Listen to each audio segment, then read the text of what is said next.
So don't lose your best employees. One of the things that worries leaders so much is losing their top performers, their best employees. How do you manage them? How do you retain them? How do you keep them motivated? So in this episode of the Leadership Detectives, we thought we'd try and help you answer some of those questions. So it's slightly different. It's not our normal chatty style on this one. We're kind of being a bit prescriptive with 5 do's and 5 don'ts for how to manage, nurture and retain your best employees. If you like the Leadership Detectives and you like what we're putting out there, please subscribe to us. It's really important that we drive the subscriptions up. Please give us a thumbs up and we hope you enjoy this episode. So let's dive straight in.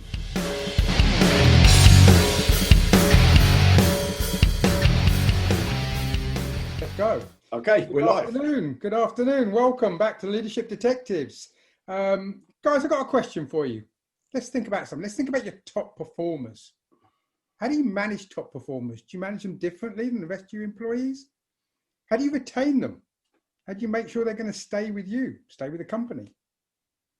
Neil, what do you think?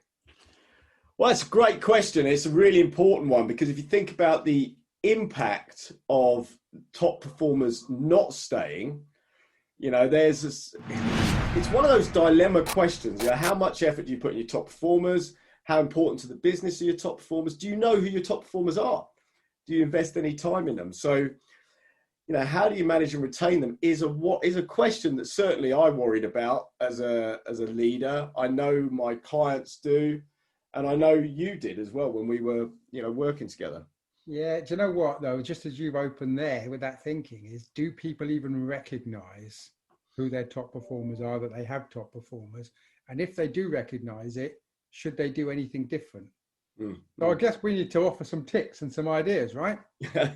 Well, let's explore the problem first. I think that's because, you know, we've both done a bit of research into this just to really understand this as a topic. And it was on my list, by the way. This topic was on my list when I very first wrote the list of topics I thought would be useful for us to cover in the Leadership Detectives, because it is something that we never invest enough time in as leaders, and we worry about it as leaders. Yeah. But why? And so some of the facts I found out were, there's lots of studies online about this, and a lot of HR studies, but one of the HR studies said high performers deliver 400% more productivity than your average employee. Yeah. I think, wow, 400% more. That's just a huge hit on the business if that person goes. Yeah. So an interesting thought, by the way, is why? Why do you think they deliver that much? Yeah. I guess. Well, my thought would be, I guess, would be because they're energized, they're passionate, they want to get on. Yeah. Maybe they've got more skills. Yeah.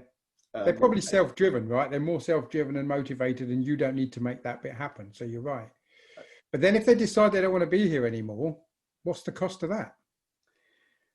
Well, and so again, you know, we both looked at this and we found this figure, which I thought seemed quite small when I looked at it because the impact on the business, but the cost is, they say in the research we looked at, is 150 to 300% of the salary of the person who's leaving is what it would cost you to replace them and the impact on them. Yeah. And that's monetary. That's only your monetary cost, right? Yeah. What about the disruption? What about the loss of skill? Yeah. What about the residual impact back on the team?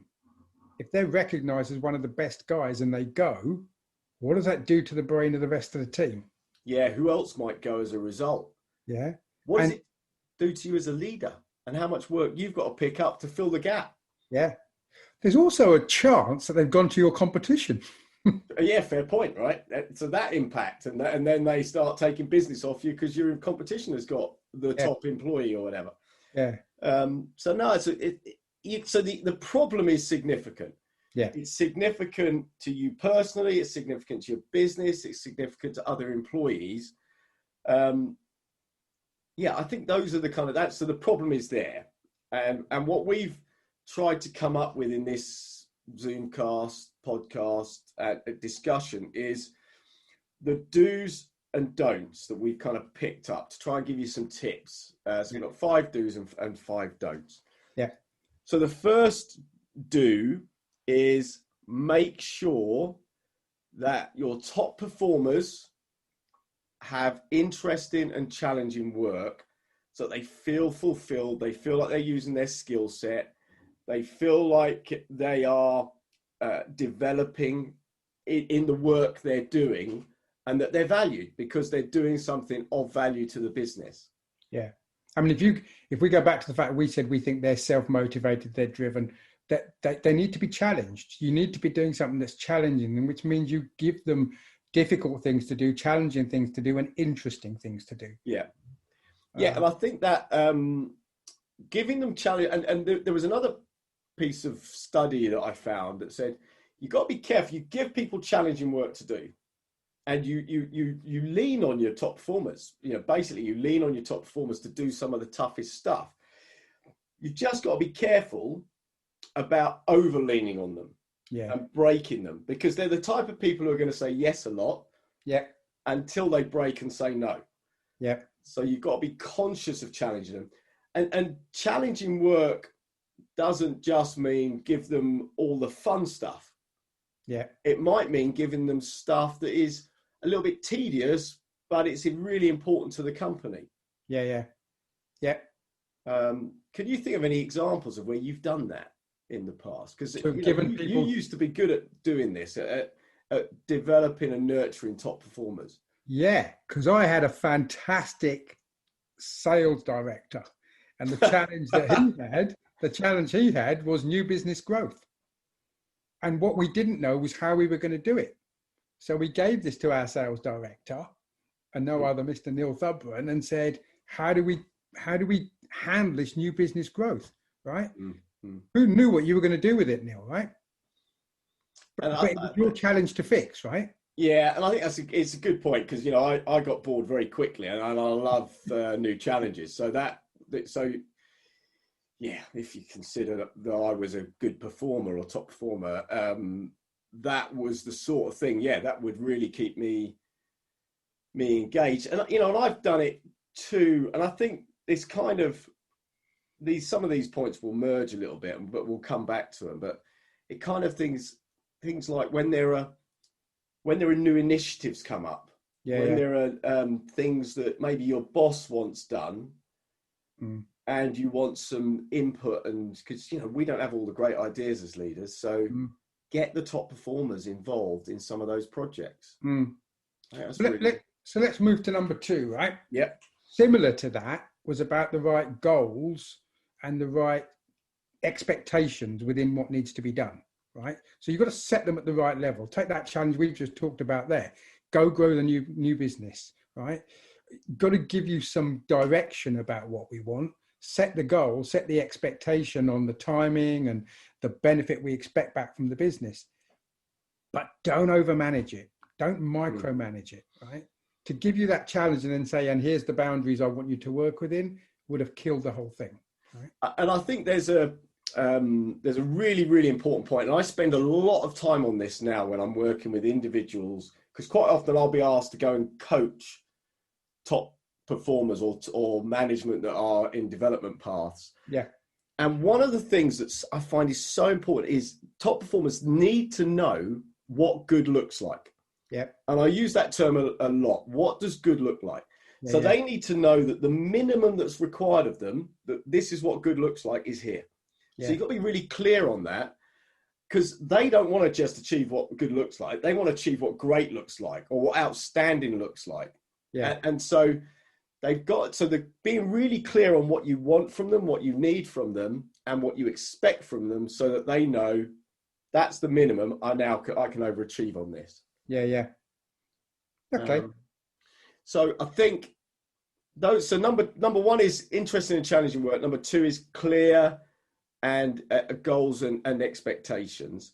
But the really important point about micromanaging, don't give a top performer a task to do and then check up they're doing it, because it'll just upset them. You kill it.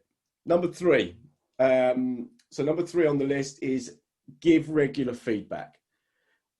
be engaged and proactive in letting them know that they're doing okay. It's very easy when you've got someone doing a great job to just let them get on with it and assume that they're okay without giving them any feedback that you really value what they're doing. Yeah. I know this was really important point for you. Yeah, I think in that, Neil, careful of the halo effect, right? Just because they're a top performer doesn't mean they can't do better.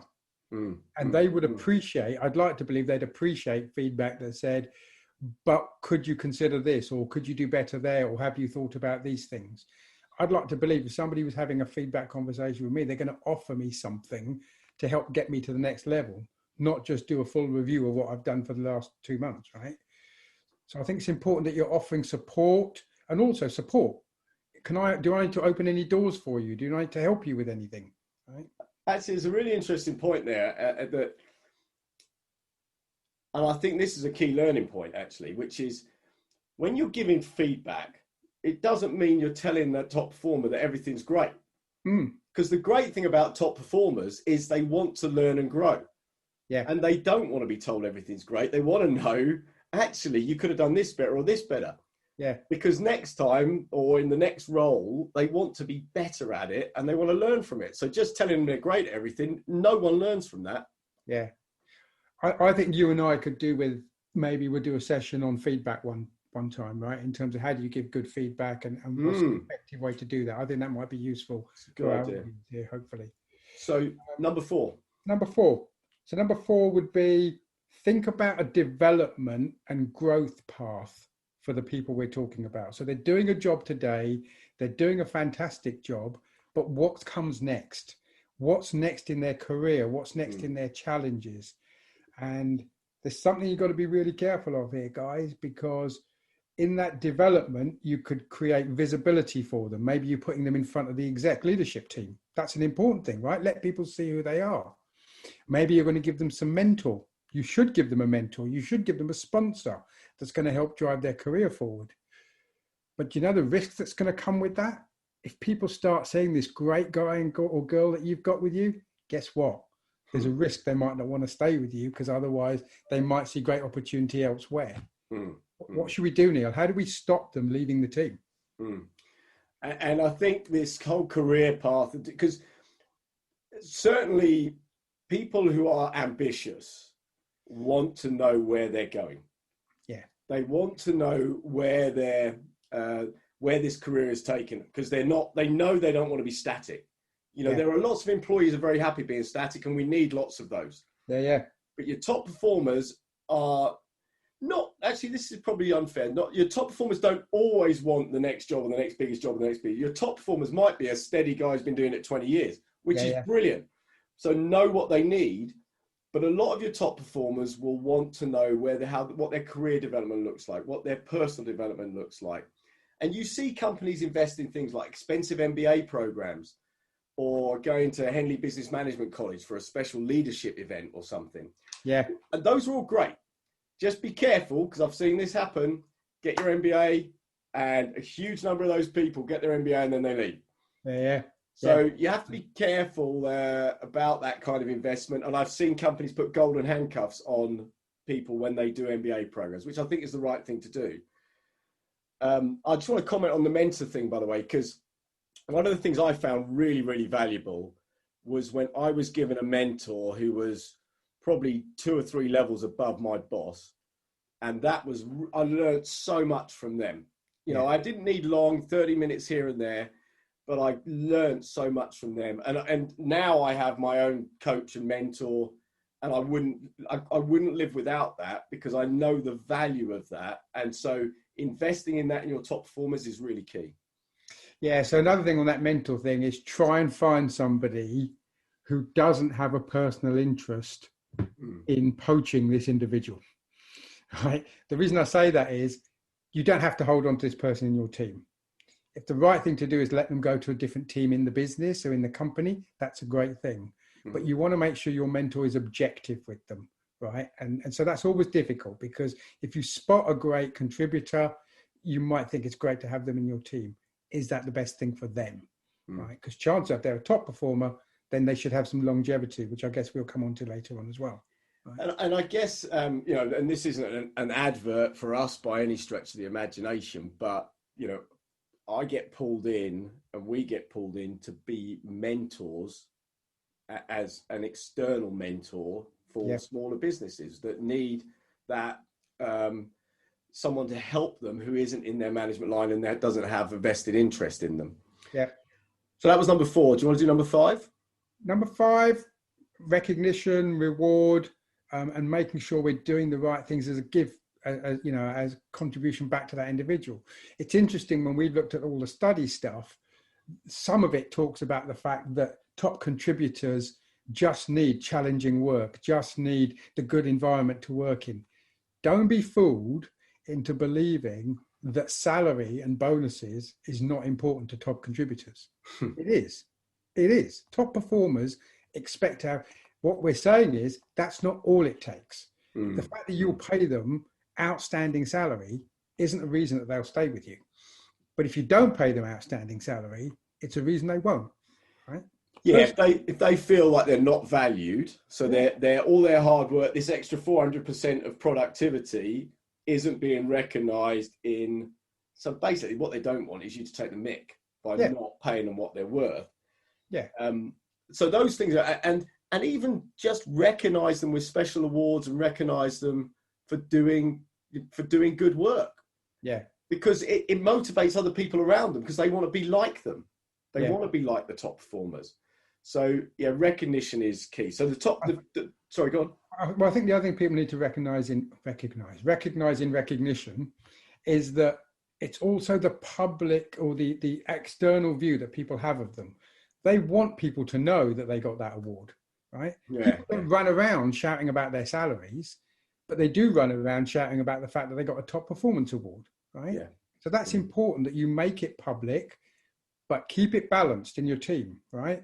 Again, don't come to the halo effect of putting everything down one channel for one individual, right? Yeah, that's a good, and we'll come to that in the don'ts actually as well, because these do kind of merge into each other. Yeah, yeah. So summary of the 5 do's is do give them interesting and challenging work. Yep. Do give them clear, defined goals and expectations. Do give them regular feedback. Do create a path for development and growth, and do recognize them. So let's go on to the don'ts. We've got 5 don'ts. So I'll do the first one. Yeah, sure, please. First one on the list is don't avoid dealing with low performers in your business. One of the things that upsets top performers most is when they see passengers and people cruising on the shirt tails of all the hard work they're doing. Yeah. So and everybody knows who the low performers are.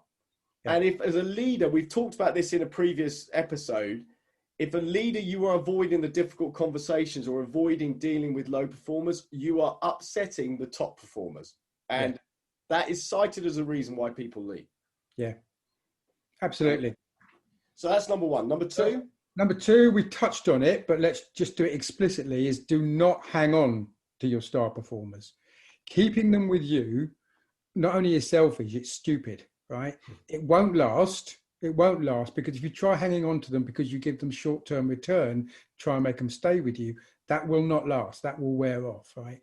So don't hang on to them for the wrong reasons. If they've outlived being in your team, under your leadership and for your challenges, let's let them move on to the next challenge, right? I mean, Neil, you had an example of how Alex Ferguson would run his football team, right? So I think there's this prima donna effect, which actually is point 3 at the point, because these 2 points kind of merged together, but I wanted to make this point because I saw it happen in a business. So point 2 was don't hang on to your star performers. When they grow, or when you've done a great job of growing them, let them go. It's okay. Spread their wings, leave the nest, go into another department, go into another business. That's fine. And if you look at a lot of consultancy practices, by the way, a lot of consultancy practices encourage people to go off into business and then come back in at a higher level. Yeah. So, but point 3 was about if you're especially in small business, but it can work within a team, within a big business, is don't reorganize your team around one top performer because you desperately don't want to lose them. Because if you're going to completely change your business and upset your business, and this is the Alex Ferguson setup is when he had prima donna players, or when he had players that were, it all became about them and building a team around them, it was time for them to move on. Yeah. And I think that's I've seen it in one business that I've worked with where they tried to shape the business around this person, and guess what? He left anyway. Yeah, exactly. And you just upset everyone else around it. So that was point 3. Point 4. Point four is you've got a bigger team, right? So think about that. Don't only focus on your top performers. Yes, we're having this explicit conversation here about top performers because they need to be managed slightly differently. But don't ignore the rest of your team, right? You have a team to manage, and different people need managing in different ways depending on their career cycle or their age or what they want out of a job or whatever, right? So please don't only focus on your top performers thinking that will hold the business together, because Neil already mentioned you've got people who are just happy doing their job, coming in every day and delivering well for you, that don't want to excel to the next level.